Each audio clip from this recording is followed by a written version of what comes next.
إن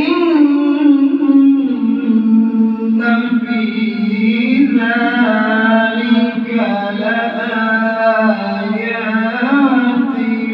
لقوم يتفكرون.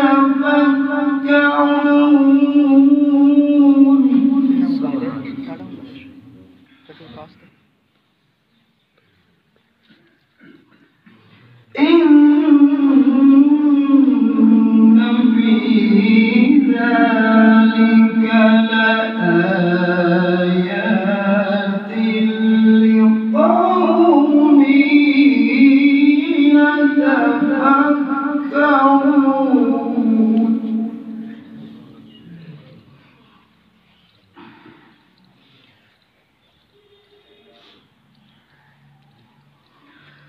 ومن آياته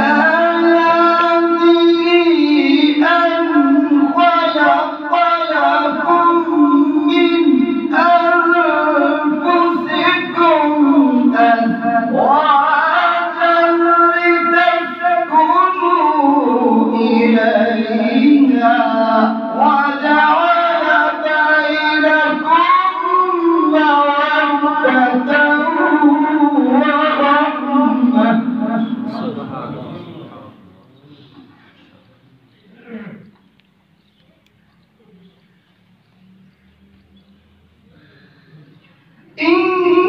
إن في ذلك لآيات لقوم يتفكرون.